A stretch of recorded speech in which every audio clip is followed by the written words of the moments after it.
కోట శ్రీనివాస్ గారి మరణం తీరని లోటు అని చెప్పొచ్చు. ఒకవైపు ఇండస్ట్రీ, ఒకవైపు అభిమానులు ఎంతగానో రోధిస్తున్న పరిస్థితి కనిపిస్తుందని చెప్పొచ్చు. కోట శ్రీనివాసరావు గారు అనగానే ప్రతి ఒక్కరు కూడా గుర్తుకొచ్చేది బాబు మోహన్ రావు గారు. ఎందుకంటే ఇద్దరి మధ్య ఉన్న సన్నిహిత్యం అట్లాంటిదని చెప్పొచ్చు. ఇప్పుడు మనతో పాటు మాట్లాడడానికి బాబు మోహన్ రావు గారు మనతో పాటు ఉన్నారు. వారితో మాట్లాడతాం. నమస్తే సార్. సార్, అంటే ఇలాంటి టైంలో మిమ్మల్ని ఇబ్బంది పెట్టడం కరెక్ట్ కాదు, కానీ ఆయన గురించి తెలిసిన వ్యక్తి ఎవరైనా ఉన్నారు అంటే సన్నిహిత్యంగా అది మీరనే చెప్పచ్చు. అయితే నిన్న ఆ ఘటన జరిగిన తర్వాత అసలు అంటే మీకు ఎలా తెలిసింది సార్ ఆయన ఇంకా లేరు అనే విషయం? అంతకు ముందు రోజే నేను మాట్లాడినా ఈవినింగ్, అది కూడా ఒక షూటింగ్కి సంబంధించిన విషయంలో అక్కడ ప్రొడ్యూసర్ గారు ఫోన్ చేయమంటే మాట్లాడారు. అంటే మీ ఇద్దరం కలిసి నటించడమే. అవును. నేను తర్వాత మాట్లాడుతున్నా కొంచెం బాగలేదురా అన్నాడు. సరేలే అని నేను షార్ట్ రెడీ అంటే వెళ్ళాను.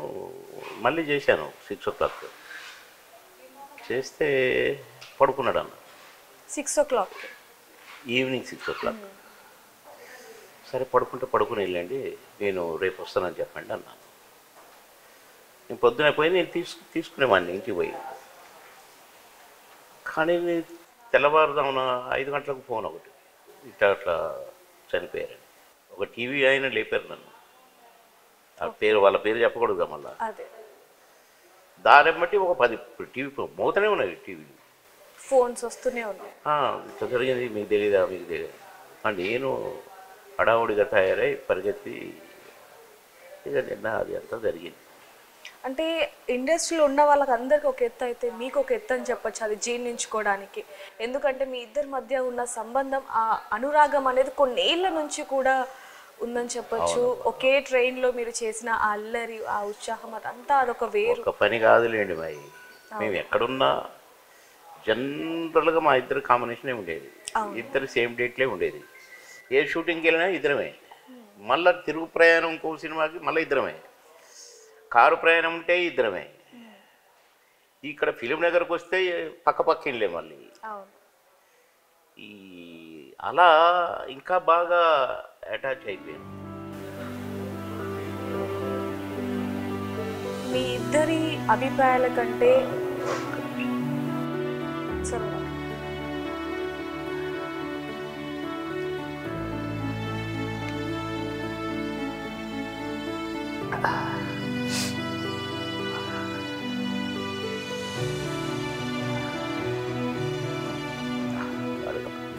సార్, మీ ఇద్దరు అభిప్రాయాల కంటే మీ ఇద్దరు జీవితంలో జరిగిన సంఘటనలు కూడా ఒకటే. సంఘటనలు కూడా యాజిటివ్.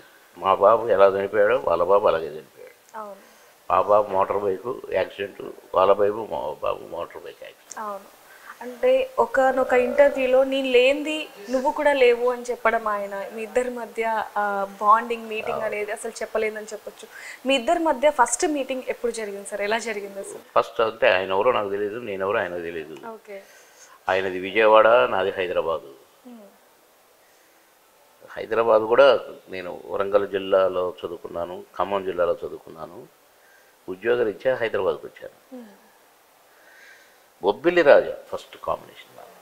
ఇది అంకుశం తర్వాత బొబ్బిలి రాజా ఒక 20-30 సినిమాల తర్వాత కోట గారి కాంబినేషన్. నాకు బాగా సంతోషమైంది. టగ్గప్పర్గా బాగుంటుంది అంటే అప్పుడే నేను సోలోగానే పోతున్నాను, కామెడీ విలన్గా కామెడీ చేస్తూ. బొబ్బిలి రాజా అవన్నీ కామెడీ విలనే. అంకుశం కూడా కామెడీ విలనే. అసలు విలన్ ఉంటాడు రామిరెడ్డి దగ్గర నేను ఒక సారా కాంట్రాక్టర్.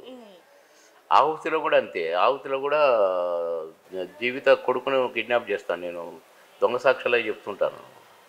అదే కామెడీ విలన్ టైపు. బొబ్బిలి రాజా తర్వాత ఒక 5-6 సినిమాల తర్వాత మామగారితో మళ్ళీ కమెడీని అయిపోయింది. అప్పటిదాకా కామెడీ విలన్, ఈయన కామెడీ విలన్ అయ్యాడు, నేను కమెడియన్ అయ్యాను. ఇక అక్కడి నుంచి ఇద్దరు కూడా కలిసి ట్రావెల్ చేశారు. ఎన్నో క్యారెక్టర్లు, ఎన్నో రకాలు. మధ్యలో ఈ మాయలోడు సినిమా తర్వాత నుంచి అంటే రాజేంద్రుడు గజేంద్రుడు నుంచే సాంగులు స్టార్ట్ అయినాయి నాకు. ఇటు కాంబినేషన్ కొడుతూనే ఒక కామెడీ ట్రాక్ పెట్టడం, సిల్క్ స్మితో, డిస్కో శాంతితో, జయలలితో, ఎవరో ఒకళ్ళు పాట ప్రతి సినిమాలో కంపల్సరీ అయిపోయినాయి పాట మళ్ళీ. అదొక భాగం. ఇటు కోటకు బాబు మనం ఇదొక భాగం. ఇట్లా రోజుకు 6 షూటింగ్లు చేసేవాడిని. పర్ డే 6 షిఫ్ట్లు. 6వ షిఫ్ట్ 4 to 6 తెల్లవారుగా. అటు ఇటు అట్లా 16 సంవత్సరాలు, 17 సంవత్సరాల మధ్య రౌండ్ ద క్లాక్. ఏం చేసామో మాకు తెలియదు. చూస్తుండగానే ఇన్ని ఇయర్స్. 46th ఇయర్ రన్నింగ్ నేను సినిమా యాక్టర్ అయ్యి. ఎట్లా చేసామో తెలియదు, ఏమి చేసామో తెలియదు. సంవత్సరానికి 60, 70, 80 సినిమాలు చేసేది. అంటే మీరు ఆలోచించుకోండి. 4 to 6 షిఫ్ట్కి కుదరక చిరంజీవి గారు కూడా మా షూటింగ్లోకి వచ్చాడు. 4 to 6 చేశారు. ఇంకా మేస్త్రి చేశారు నాతో. నేను బ్రహ్మానందం స్నేహం కోసం చేశారు. హిట్లర్ చేశారు. 4 to 6 తప్పలే. మీరు ముగ్గురు కూడా ఒక టీం అని చెప్పొచ్చు. అంటే ఎక్కడికి వెళ్ళినా ముగ్గురు వెళ్ళడం, మీరు బ్రహ్మానందం గారు కూడా. అంటే ఆయన క్యారెక్టర్ వేరుగా ఉన్నా కూడా మేము ముగ్గురం కంపల్సరీ. అవును, ప్రతి సినిమాలో ముగ్గురం కంపల్సరీ. మాకు ఒక బిరుదు ఇచ్చారు సినిమా ఇండస్ట్రీ, 3 ఇన్నోవేటబుల్స్. ఓకే, మేమంట మీ ముగ్గురు ఈ 3 ఇన్నోవేటబుల్స్ కంపల్సరీ ఉండాల్సిందే ప్రతి సినిమాలో అనేది. అప్పుడు అది హిట్ అవుతుందని ఒక నమ్మకం కూడా ఏర్పడిందని చెప్పొచ్చు. వాళ్ళు ఇందులోనే ఇటు కోట గారితో కాంబినేషన్ ఉంటూనే మన బ్రహ్మానందం నేను. ఒక సినిమాలో కోట గారు నేను ఉంటే, ఒక సినిమాలో బ్రహ్మానందం నేను ఉండేది. అట్లా కూడా తండ్రి కొడుకులుగా, నేను తండ్రిగా కొడుకుగా, ఫ్రెండ్స్గా, రకరకాల క్యారెక్టర్స్. వాళ్ళ ఇద్దరం కాంబినేషన్. ఇద్దరం కలిసి ఒక అమ్మాయి కోసం, శ్రీలక్ష్మి కోసం గొడవలు, అట్లా రకరకాల క్యారెక్టర్స్. అయితే సార్ ఎప్పుడైనా అనుకున్నారా అంటే మేము ఇంత క్లోజ్ ఫ్రెండ్స్ అవుతామని చెప్పి? ఎందుకంటే మీరు కోట సార్ మీద మీరు ఒక హీరోయిన్ కి కంప్లైంట్ ఇచ్చినప్పుడు అనుకున్నారా ఇంత సన్నిహితంగా ఇంత ట్రావెల్? కంప్లైంట్ చేయడం కాదు, ఒక ఫన్ గా. ఆమె అబ్జర్వ్ చేసింది. అయినా నన్ను ఏదో అంటే అబ్జర్వ్ చేసింది. అబ్జర్వ్ చేసి, ఏంటి ఎదురుస్తున్నావు? ఓహో సీనియరా, మరి నేను సీనియర్గా నీకంటే నేను కూడా నేను ఏడిపించచ్చుగా, ర్యాగింగ్ చేయొచ్చు. ఇంకొకసారి ఏమనంటే నేను విన్నానో నేను వదిలిపెట్టను అన్నది. అప్పటి నుంచి బంద్. ఏదో ఒక డేట్లో అడ్జస్ట్మెంట్ దగ్గర ఏదో వచ్చి నన్ను ఏదో అంటుంటే వినేదాన్ని. విని ఆమె ఏమనుకుందంటే ఆయన సతాయిస్తున్నాడు ఏంటి అనుకున్నాను మిమ్మల్ని, నన్ను. ఆమె ఎందుకో బొబ్బిలి రాజా షూటింగ్కి వచ్చిన కాడ నుంచే తమ్ముడు అని పిలిచింది నన్ను, మిమ్మల్ని. ఓకే, నేను అటు అనుకోకుండా అక్క అనేసిన. ఎవరు సార్ ఆ హీరోయిన్? వాణిశ్రీ గారు. ఓకే, నన్ను తమ్ముడు అని పిలిచేది, బాగా ఇష్టం నేను. అట్లా అది కూడా ఫస్ట్ సినిమా. బొబ్బిలి రాజా ఫస్ట్ పిక్చర్ కదా, నేను కోట గారు కాంబినేషన్. మాకు అప్పటికి కలవల మనసులు.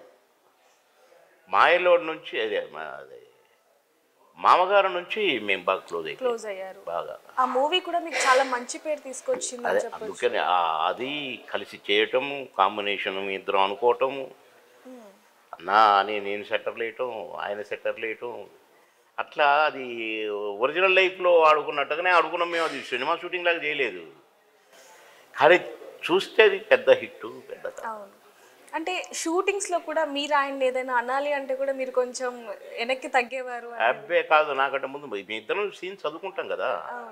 మేము పోగానే ముందు సీన్ ఏంటి చదువుకునేది, ఇదా, ఓకే, అరే ఆయన చదువుకునేది, అరే ఇట్లా అందాం రా, అట్లా అందాం, నేను ఇట్లా చేస్తాను, నువ్వు ఇట్లా చెయ్యి, ఇవన్నీ మేము మాట్లాడుకునేది. అనుకుని మేము ప్లాన్ చేసుకునేది.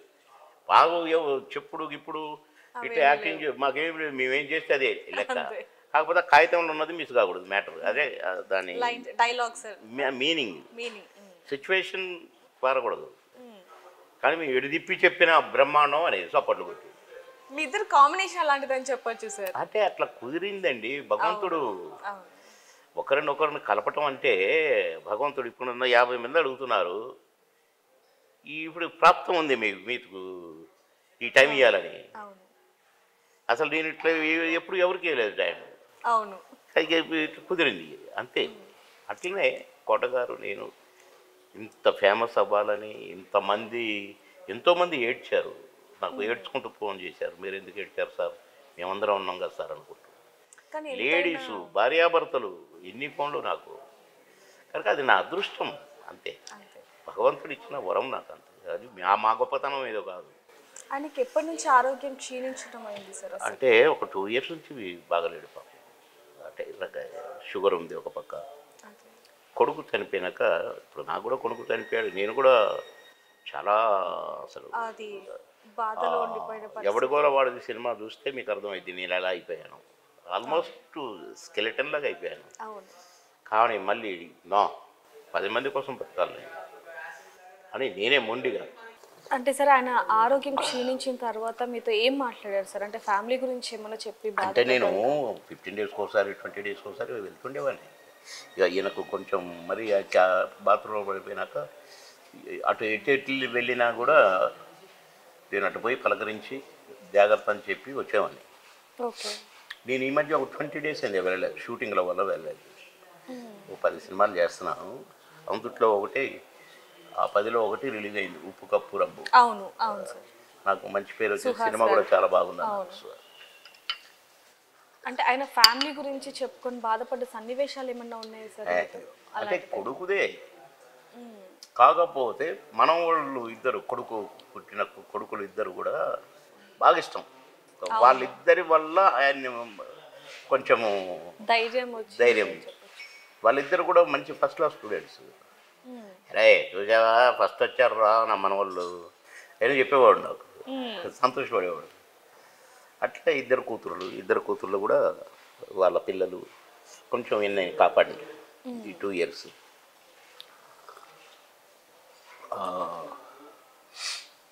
కోట సార్ గురించి చెప్పాలి అంటే మీకు ఫస్ట్ గుర్తుకొచ్చేది ఏంటి సార్? అయ్యో అనుక్షణము మాకు కొత్త సబ్జెక్టులు మా దగ్గర ఉండనే ఉండవు.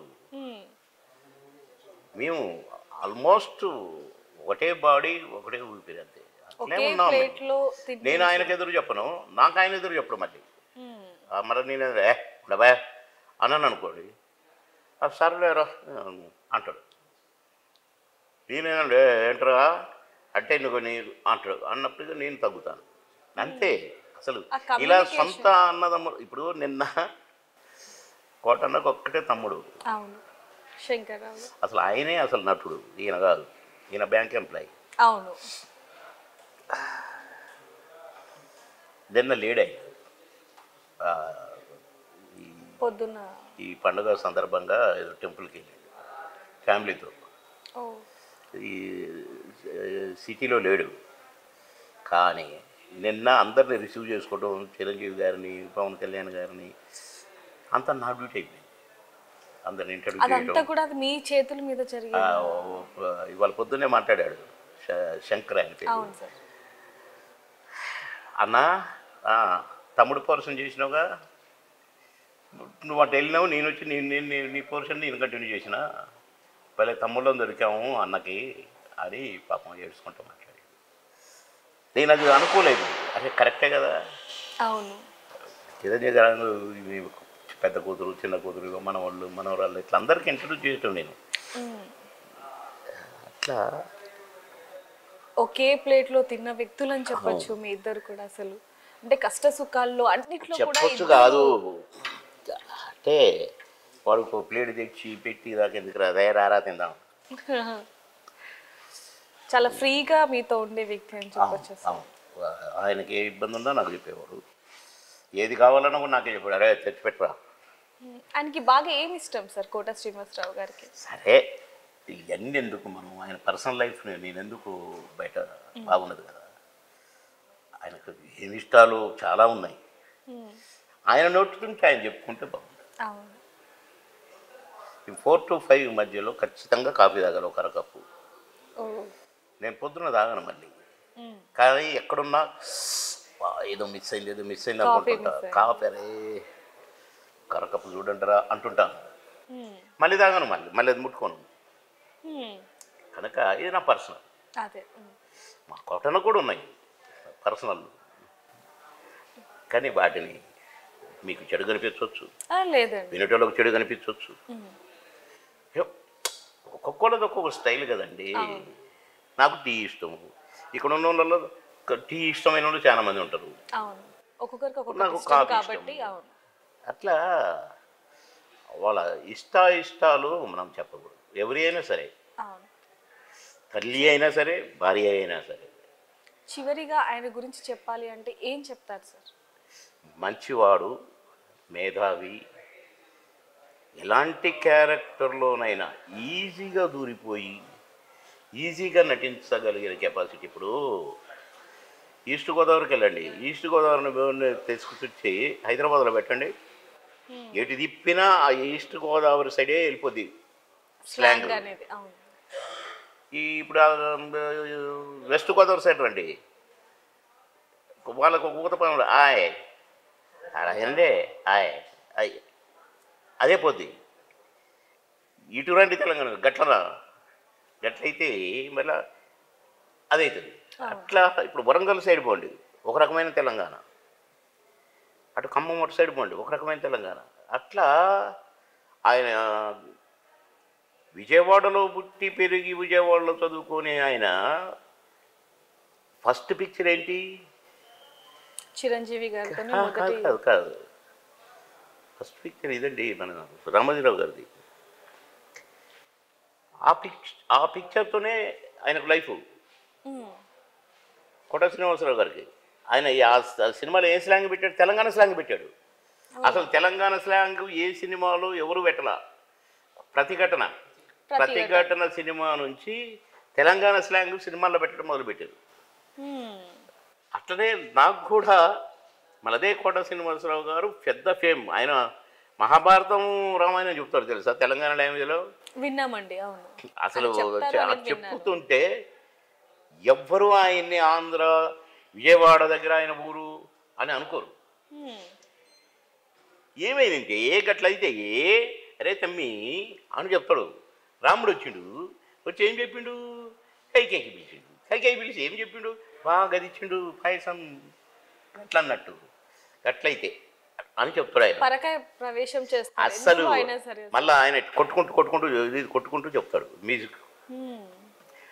అంతటి మేధావి, అంతటి మహానటుడు. అలాంటి ఆయనతో నేను ఆఫ్టర్ ఆల్ కానీ టగ్గఫర్గా కోటన్తో పాటు దేవుడు ఇచ్చింది కాకపోతే నేను కొనుక్కొచ్చుకున్నదా? నేను పోయి ఎక్కడ ట్రైనింగ్కి పోయి వచ్చిందా? కనుక కోటన్న ఆయన కూడా నన్ను గైడ్ చేసేది, నేను కూడా ఆయన ఫాలో అయ్యేది. ఎలా అంటే ఓహో అనేది. అట్లా ఎన్ని రకాల క్యారెక్టర్లు, ఏది చేసిందే చేశారు అని అనిపించలేదు మేము. కోటగారు కానీ నేను కానీ ఏ క్యారెక్టర్ వేసినా. ఇప్పుడు చిన్నరాయుడు ఉంది, మామగారు ఉంది, ఇది కామెడీ అది కామెడీ. మాయలోడు ఉంది, అది కామెడీ. బాబుమ్మరుది ఉంది, అది కామెడీ.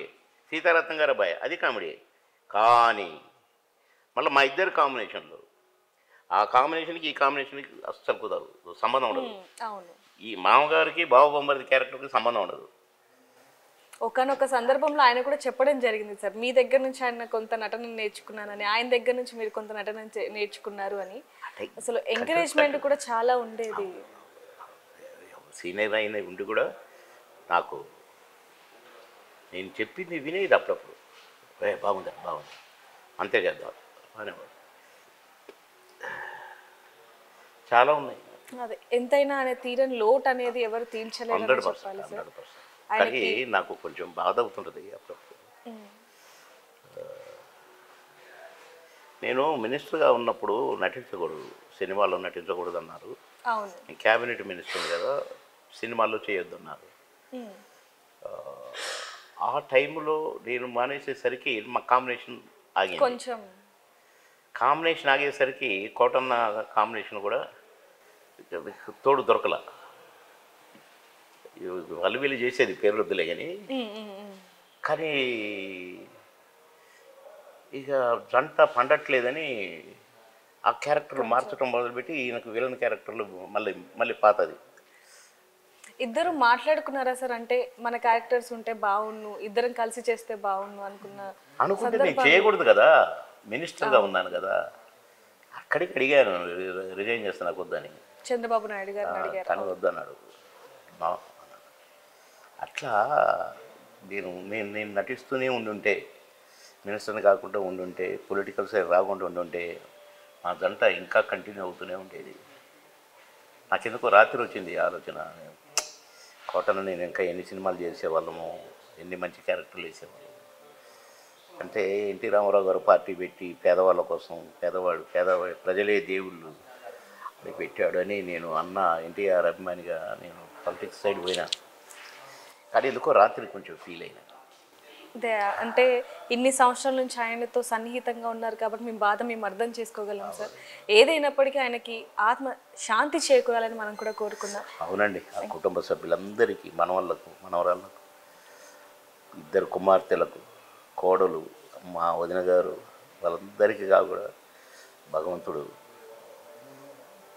వాళ్ళ ఆత్మకు శాంతికి, వాళ్ళ అన్నగారికి ఆత్మశాంతి, వీళ్ళకి మనోధైర్యాన్ని భగవంతుడు ప్రసాదించాలని కోరుకుంటున్నాను.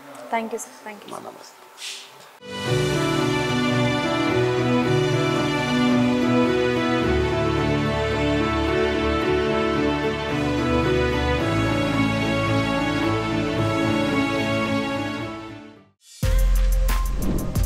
For more videos like this, subscribe Big TV channel.